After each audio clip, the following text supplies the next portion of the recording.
Guys, welcome to graders acad. Myself Nandini. आज हमारा second lecture है चैप्टर 1 का, ज्योग्राफी का सेकंड पार्ट है ये।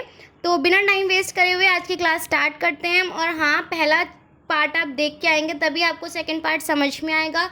और पहले पार्ट का डिस्क्रिप्शन में आपको लिंक मिल जाएगा, आप वो वाला लिंक खोलिए, उसको देखिए, उसके बाद आप सेकंड पार्ट अटेंड करिए। सो बिना टाइम वेस्ट करें हम आज की क्लास स्टार्ट करते हैं।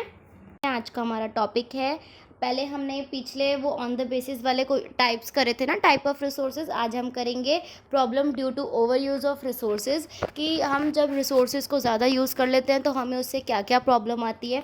तो चलिए देखते हैं। सबसे पहला आता है डिप्लीशन ऑफ रिसोर्सेज। जब हम यूज़ कर लेते हैं ना रिसोर्सेज को ज़्यादा, तो हमें क्या क्या प्रॉब्लम फेस करनी पड़ती है, हम उसके पॉइंट्स पढ़ रहे हैं।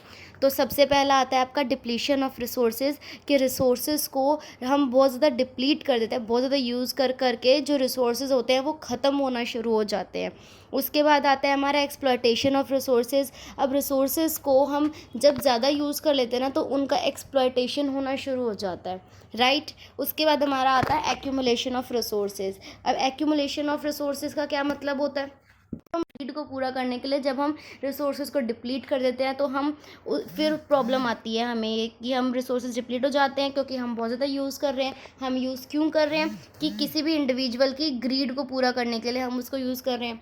उसके बाद है इनडिस्क्रिमिनेट एक्सप्लॉयटेशन ऑफ रिसोर्सेज। उससे क्या होता है? इनडिस्क्रिमिनेट एक्सप्लॉयटेशन, रिसोर्सेज का जो है ना एक्सप्लॉयटेशन होना शुरू हो जाता है। जब जितना हम रिसोर्सेज यूज़ करते हैं वो वेस्ट हो रहा है, उतने यूज़ नहीं है उसका, बट हम उससे और ज़्यादा यूज़ कर रहे हैं, तो उससे क्या होता है? उसका एक्सप्लॉयटेशन होता है, और वो भी इनडिस्क्रिमिनेट, मतलब इक्वली यूज़ नहीं हो रहा है, बहुत कभी कहीं भी बहुत ज़्यादा यूज़ हो रहा है, कहीं भी बहुत कम यूज़ हो रहा है। तो इनडिस्क्रिमिनेट एक्सप्लॉयटेशन हो जाता है रिसोर्सेज का, जिससे कि क्या होता है? फिर ग्लोबल वार्मिंग होती है, बाद में ओजोन लेयर डिप्लीशन होती है, ठीक है। तो इक्विटेबल डिस्ट्रीब्यूशन जो होता है ना रिसोर्सेज का, वो बहुत ज़रूरी होता है ताकि हम एक सस्टेन क्वालिटी ऑफ लाइफ जी सकें। इसीलिए बोलते हैं कि जो इक्विटेबल डिस्ट्रीब्यूशन होता है ना रिसोर्सेज का, वो बहुत ज़रूरी है ताकि एक सस्टेन क्वालिटी ऑफ लाइफ जी सकें, हम एक ग्लोबली पीसफुल लाइफ हम जी सकें, ठीक है ना। अगर देखा जाए, अगर आज का ट्रेंड कंटिन्यू रहता है ना, जिस तरीके से हम आज रिसोर्सेज को यूज़ कर रहे हैं, एक्सप्लॉयट कर रहे हैं, ओवर यूज़ कर रहे हैं, उस तरीके से जो हमारा फ्यूचर प्लानट है ना, वो बहुत ज़्यादा डेंजर में है, अगर ये चीज़ देखी जाए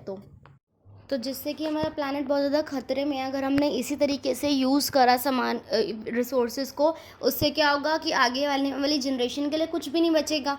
तो उससे हमारा फ्यूचर जो है प्लानट का, वो बहुत ज़्यादा डेंजर में आ जाएगा, ठीक है ना।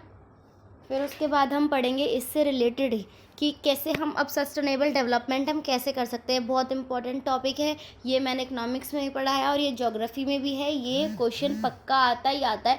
हम जब लास्ट ईयर क्वेश्चंस करेंगे ना, तब हमें पता चलेगा ये कितना इंपॉर्टेंट क्वेश्चन था, जब आपको दिखेगा वो पेपर में आया हुआ है। तो देखो, सस्टेनेबल डेवलपमेंट क्या होता है? Development that should take place without damaging the environment, and development in the present should not compromise with the needs of future generation. Development उस तरीके से होना चाहिए, ना ही विदाउट डैमेजिंग द इन्वायरमेंट, की इन्वायरमेंट भी डैमेज ना हो, और डेवलपमेंट जो है, and development in the person should not compromise, कि मतलब डेवलपमेंट जो है ना हमारा, सस्टेनेबल डेवलपमेंट का मतलब बेसिकली क्या होता है कि प्रेजेंट में वो सब चीज़ों को यूज़ कर लेना, पर लेकिन फ्यूचर जनरेशन के लिए बचा के चलना। बेसिकली इसका मतलब यही होता है। तो डेवलपमेंट का मतलब क्या होता है? सस्टेनेबल डेवलपमेंट का मतलब वो डेवलपमेंट उस तरीके से किया जाए, ना तो इन्वायरमेंट को डैमेज हो, प्रेजेंट में जो हम जी रहे हैं वो उसमें भी डेवलपमेंट हो जाए, और जो हम डेवलपमेंट कर रहे हैं ना वो हमारे फ्यूचर के लिए भी काम आए, सिर्फ प्रेजेंट के लिए नहीं, फ्यूचर के लिए भी काम आए, ठीक है। तो ये बहुत इंपॉर्टेंट टॉपिक है, इसके डिफाइन आप नोट कर लेना। और ये आता है पेपर में, sustainable development, sustainable resources, what is sustainability, ये सब क्वेश्चंस आते हैं घुमा के, चाहे बिल्कुल सीधा ना आए, बट ये आता है। उसके बाद हम पढ़ेंगे रिसोर्स प्लानिंग क्या होता है। मतलब कि रिसोर्स प्लानिंग क्या होता है? प्लानिंग आपको पता है बहुत इंपॉर्टेंट होता है। आगे जाने वाली क्लासेस में आपको पता चलेगा कि प्लानिंग का तो एक अपना अलग ही चैप्टर है, जब आप बिजनेस पढ़ेंगे, बिजनेस स्टडीज़ पढ़ेंगे, ठीक है। तो अभी क्या है, हमें प्लानिंग पढ़नी है। प्लानिंग जो है ना बहुत ज़रूरी होता है, किसी भी काम को करने के लिए प्लानिंग बहुत ज़्यादा ज़रूरी होता है। तो planning is the widely accepted strategy for judicious use of resources. चाहे हम रिसोर्सेज की बात करें, चाहे हम किसी भी चीज़ की बात करें, जब तक हम किसी चीज़ की प्लानिंग नहीं कर लेते वो चीज़ हमारी अच्छे से हो ही नहीं सकती। तो ये वाइडली एक्सेप्टेड स्ट्रैटेजी है कि हमें सबसे पहले प्लानिंग करनी पड़ेगी। अभी हम रिसोर्सेज की बात कर रहे हैं तो हम रिसोर्सेज की बात करते हैं कि हमें प्लानिंग करनी पड़े ताकि वो अच्छे से हम उसको यूज़ कर सकें, ठीक है ना। तो there are some reasons which can be considered self-sufficient in terms of the availability of resources, and there are some regions which have acute shortage of some vital resources। तो कहीं कुछ रीजन्स ऐसे हैं जिनके पास बहुत शॉर्टेज है resources की, और कुछ रीजन्स ऐसे होते हैं जिनके पास बहुत ज़्यादा क्वांटिटी में रिसोर्सेज हैं। तो उन ज़्यादा वाले को कैसे बैलेंस, ज़्यादा और कम वालों को कैसे बैलेंस किया जाए, इसको प्लानिंग बोलते हैं। हम प्लानिंग करते हैं कि ज़्यादा वाले को भी नॉर्मल मिले और कम वाले को भी नॉर्मल मिले। हम उन दोनों के बीच में कैसे बैलेंस करते हैं उसको हम प्लानिंग बोलते हैं, उसको हम स्ट्रैटेजी बोलते हैं। तो इस सिचुएशन के लिए प्लानिंग बहुत ज़रूरी हो जाती है ताकि हर एक को प्रॉपर रिसोर्सेज मिल सके, ना कोई किसी को बहुत ज़्यादा मिले ना किसी को बहुत कम मिले, ठीक है। अब हम देखेंगे रिसोर्सेज प्लानिंग इन इंडिया में रिसोर्सेज को कैसे प्लान किया जाता है, अब हम ये देखेंगे। सबसे पहले हम identification and inventory of resources across the region of the country. सबसे पहले हम क्या करते हैं, आइडेंटिफिकेशन करते हैं, देखते हैं, जानते हैं कि रिसोर्सेज हमारे पास हैं कितने, पूरी हमारी ऑल ओवर द कंट्री में हमारे पास रिसोर्सेज हैं कितने, कहाँ कहाँ पे कितनी क्वांटिटी में हमारे रिसोर्सेज प्रेजेंट हैं। तो उसके अंदर सबसे पहले आता है सर्वेइंग। हम सबसे पहले सर्वे करते हैं कि हमारे कंट्री में कहाँ कहाँ पे कौन से कितनी कितनी मात्रा में रिसोर्सेज अवेलेबल हैं। फिर उसके बाद हम मैपिंग करते हैं, मैप बनाते हैं प्रॉपर कि यहाँ यहाँ इस जगह पे ये सब कुछ अवेलेबल है। सर्वे से हमें पता चला, हमने मैपिंग करी। नेक्स्ट स्टेप आता है क्वालिटेटिव एंड क्वांटिटेटिव एस्टिमेशंस। फिर हम देखते हैं कि कहाँ पे क्वालिटी अच्छी है उस चीज़ की और कहाँ पे क्वांटिटी अच्छी है उस चीज़ की। दोनों चीज़ें बहुत मैटर करती हैं, क्वालिटी भी और क्वांटिटी भी, ठीक है ना। फिर उसके बाद आता है मेजरमेंट ऑफ रिसोर्सेज। फिर हम टोटल देखते हैं कि रिसोर्सेज हमारे पास हैं कितने, ठीक है। फिर हमारा सेकंड स्टेप आता है इवॉल्विंग अ प्लानिंग स्ट्रक्चर। फिर उसके बाद हम क्या करते हैं, प्लानिंग स्ट्रक्चर बनाते हैं प्रॉपर कि कैसे कैसे हमें रिसोर्सेज को यूज़ करना है। तो उसमें क्या क्या होता है कि अप्रोप्रिएट टेक्नोलॉजी, स्किल्स और इंस्टीट्यूशंस को लगा के हम कैसे रिसोर्सेज को डेवलप कर सकें, कैसे रिसोर्सेज को यूज़ कर सकें, उसका प्रॉपर एक प्लान बनता है, ठीक है। फिर उसके बाद आता है matching the resources development plans with overall national development plans. फिर हम क्या करते हैं, अपने प्लान को ओवरऑल जो इंटरनेशनल प्लान्स होते हैं ना उनसे कंपेयर करते हैं या फिर मैच करते हैं कि कहीं हमने कोई गलती तो नहीं कर दी।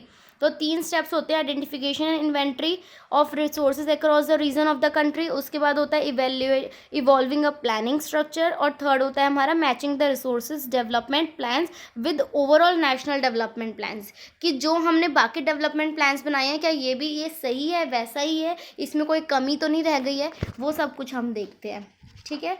फिर उसके बाद हमारा आता है, ये तो था कि हम इंडिया में कैसे प्लानिंग करते हैं। पहले हमने पढ़ा रिसोर्सेज प्लानिंग क्या होती है, रिसोर्सेज प्लानिंग कितनी ज़रूरी होती है। फिर हमने पढ़ा कि हम इंडिया में कैसे करते हैं। हर कोई अपनी कंट्री में अलग अलग तरीके से प्लानिंग करता है, तो ऐसे ही हमने पढ़ा कि हम इंडिया में कैसे करते हैं। फिर उसके बाद आएगा हमारा नेक्स्ट टॉपिक है कंजर्वेशन ऑफ रिसोर्सेज, कि रिसोर्सेज को कंजर्वेट करना कितना ज़्यादा ज़रूरी है। तो देखिए, पहला पॉइंट है resources are vital for any developmental activity. हमें अगर अपने नेशन को डेवलप्ड कहना है तो हमें ऐसा नहीं होता कि अगर हमारा देश बहुत अमीर है तो हम उसे डेवलप कहेंगे। डेवलप हम उसको तब बोलेंगे जब वो ऑल एस्पेक्ट्स, जब वो हर एक एस्पेक्ट में डेवलप होगा, सिर्फ एक एस्पेक्ट में नहीं, वो हर एक एस्पेक्ट में डेवलप होना चाहिए। तो रिसोर्सेज भी काउंट होते हैं उस एस्पेक्ट में, रिसोर्सेज भी आते हैं। जब तक आपके पास रिसोर्सेज नहीं होंगे आप कोई भी डेवलपमेंटल एक्टिविटी नहीं कर सकते, ठीक है। उसके बाद है over utilization leads to socio economic problem. Socio economic problems आ जाती है जब हम ज़्यादा यूज़ करने लग जाते हैं, तो हमारे पास सोशियो इकोनॉमिक प्रॉब्लम्स आती है, हमारे रिसोर्सेज खत्म हो जाएंगे, हमें दूसरी कंट्रीज से मांगने पड़ेंगे, है ना। फिर उसके बाद है इन सब प्रॉब्लम्स को ना ओवरकम करना बहुत ज़रूरी हो जाता है। इन सब प्रॉब्लम्स को ओवरकम करना बहुत ज़रूरी है। अगर हम इन प्रॉब्लम्स को ओवरकम नहीं करेंगे तो हमारा जो जीडीपी है, जो हमारी इकोनॉमी है, वो धीरे धीरे करके गिरती जाएगी, क्योंकि conservation of resources are very important, are very necessary, ठीक है। तो एक लाइन है, ये आप पेपर में लिख के आएगा, बहुत अच्छी लाइन है, there is enough for everybody's need and not for anybody's greed. बहुत अच्छी लाइनें आप लिख के आइएगा पेपर में। There is enough for everybody's need and not for anybody greed. मतलब हर एक की ज़रूरत के हिसाब से हमारे इन्वायरमेंट में, हमारी कंट्री में बहुत है, बट अगर कोई लालच, कोई ग्रीड करने लग जाए, उसके लिए नहीं है। क्योंकि लालच, आपने एक कहावत भी होती है सुनी होगी आपने, कि लालच का घड़ा कभी नहीं भरता। तो लालच जो है, लालच तो कभी पूरा नहीं हो सकता, बट जो ज़रूरतें हैं वो पूरी हो सकती हैं, ठीक है ना। उसके बाद हम पढ़ते हैं लैंड रिसोर्सेज। लैंड रिसोर्सेज क्या होते हैं? लैंड रिसोर्सेज में सबसे पहले आता है जो नेचुरल रिसोर्सेज है ना, लैंड रिसोर्सेज हम कैसे कह सकते हैं? Natural resources of utmost importance. एक वो नेचुरल रिसोर्सेज जिसकी बहुत ज़्यादा इंपॉर्टेंस है, वो हमारा लैंड रिसोर्सेज है, जो कि सपोर्ट करता है नेचुरल वेजिटेशन को, वाइल्ड लाइफ को। मतलब जिसके अंदर क्या क्या कवर होता है? Natural vegetation, wild life, human life, economic activities, transport, communication system. ये सब किसके ऊपर एग्जिस्ट करता है? लैंड रिसोर्सेज पे। लैंड पे तो एग्जिस्ट करता है ये सब कुछ। लैंड एक एसेट है हमारा, ठीक है। तो लैंड रिसोर्सेज क्या होता है? लैंड रिसोर्स वो होता है जो जिसके ऊपर ये सारा सिस्टम एग्जिस्ट करता है, वो नेचुरल रिसोर्स जिसकी बहुत ज़्यादा इंपॉर्टेंस है, जिसके बिना कुछ भी पॉसिबल नहीं है, ठीक है। उसके बाद आता है हमारा लैंड यूटिलाइजेशन। हमने लैंड को कैसे यूटिलाइज करा हुआ है? सबसे पहले हमने क्या करा, जैसे मैंने आपको लास्ट वीडियो में भी बताया था मैंने आपको, कि किसी भी चीज़ को बहुत अच्छे से, बहुत डीपली पढ़ने के लिए हमें उसको क्लासीफाई करना पड़ता है। ऐसे यहाँ पे लैंड यूटिलाइजेशन को अच्छे से पढ़ने के लिए इन्होंने यहाँ पे लैंड यूटिलाइजेशन को क्लासीफाई कर दिया है। कैसे क्लासीफाई करा है? सबसे पहले इन्होंने फॉरेस्ट में तो मुझे आपको बताने की कोई ज़रूरत नहीं है, एक जो पार्ट है वो हमारा फॉरेस्ट का पार्ट है। लैंड यूटिलाइजेशन का मतलब हो गया कि 100% लैंड में कितना कितना पार्ट किस किस चीज़ों को दिया हुआ है, ठीक है। तो देखो कि लैंड यूटिलाइजेशन में फॉरेस्ट हो गया। उसके बाद है land not available for cultivation. वो वाली लैंड भी हैं जो कि अवेलेबल तो है बट कल्टीवेशन नहीं हो सकती उनके ऊपर। कौन सी बैरन लैंड्स होती हैं, ठीक है। कुछ कुछ ऐसी लैंड होती है जो कि हमने नॉन एग्रीकल्चर यूजेस के लिए रखी हुई होती हैं, ठीक है। जैसे हमें कोई भी एक्टिविटी करनी है पर हम एग्रीकल्चर नहीं करते उस पर, तो वो लैंड्स होती हैं। तो land not available for cultivation में कौन से पॉइंट्स आते हैं? बैरन एंड वेस्ट लैंड्स, और कौन से? Land put to non agriculture uses. उसके बाद आती है अदर अनकल्टिवेटेड लैंड्स। कोई दूसरी अनकल्टिवेटेड लैंड्स कौन सी होती हैं? जो कि परमानेंट पास्चर्स या ग्रेजिंग लैंड होती हैं, जैसे कि मतलब जो कि हमने सिर्फ ग्रेजिंग कराने के लिए रखी होती हैं। या फिर वोवल लैंड्स हो सकती हैं उसके अंदर, जिसमें ट्रीज़ वगैरह होती हैं। Land under miscellaneous trees crop grows, ठीक है ना, जिसमें कि कोई और प्लांट्स, ट्रीज़ वगैरह ग्रो होते हैं, हमने उनको छेड़ा नहीं है वो, पर हम उन पर कल्टीवेशन नहीं करते, हम उन पर एग्रीकल्चर नहीं करते, हमने सिर्फ उनको रखा हुआ है, वो पड़ी हुई हैं सिर्फ, पर उन पर मिसलेनियस ट्रीज़ खुद ही ग्रो हो जाते हैं, जो होते हैं ना अनवांटेड ट्रीज़, वो खुद ही ग्रो हो जाते हैं। और उसमें कौन से आता है? कल्चरेबल वेस्ट लैंड भी आती है, कि कल्चरेबल वेस्ट लैंड है, जैसे कि कल्चरेबल आप मान सकते हो, मान लो हमने कहीं मंदिर बना दिया, कोई हमने कुछ भी बना दिया उसके ऊपर, तो वो है तो वेस्ट ही ना, किसी काम की तो नहीं है वो लैंड, ठीक है। उसके बाद हमारा आता है फोर्थ, आता है फैलो लैंड्स। फैलो लैंड्स में क्या होता है? एक होता है करंट फैलो, एक होता है नॉन करंट फैलो। अब आप देखेंगे करंट फैलो मतलब क्या होता है? करंट फैलो का मतलब होता है लेफ्ट विदाउट कल्टीवेशन फॉर 1 और लेस देन 1 एग्रीकल्चर ईयर।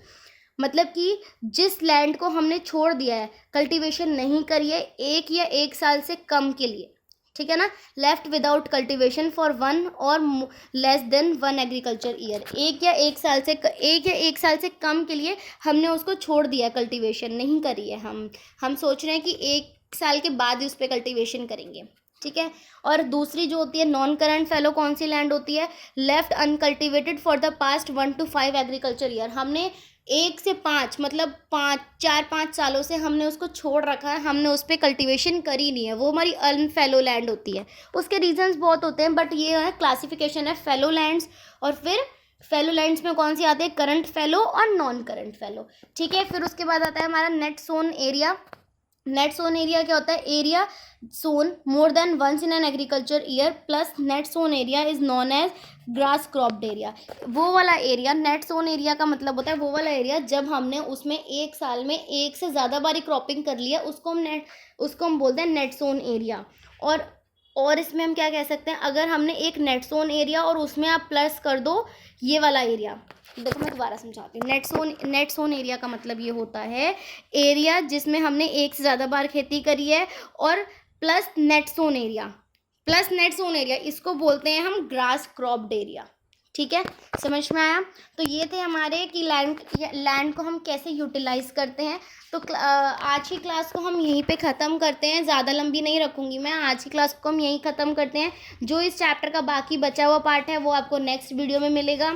तो ठीक है गाइज़, ये वाला पढ़ के रखिएगा, और आपको थोड़ा भी समझ में आया हो, थोड़ा सा भी आपने इसको एंजॉय किया हो, समझा हो, पढ़ा हो, तो इसको लाइक शेयर कमेंट ज़रूर करिएगा, और मुझे बताइएगा आपको कैसी लगी है वीडियो और कैसा आपको क्या समझ में आया। कोई भी बुक से, आप किसी और बुक से भी मुझे बता सकते हैं। अगर आपको नहीं समझ में आया, कुछ भी कोई डाउट है, कमेंट सेक्शन में आप कमेंट करके मुझसे पूछ सकते हैं। और आप बेल आइकन को भी ज़रूर प्रेस करके जाइएगा, आपको फिर अब टाइम अपडेट मिलती रहेगी मैंने कौन सी वीडियो कब डाली है। ठीक है, तो ओके गाइज, आज की क्लास में ख़त्म करते हैं। तो ओके, बाय बाय।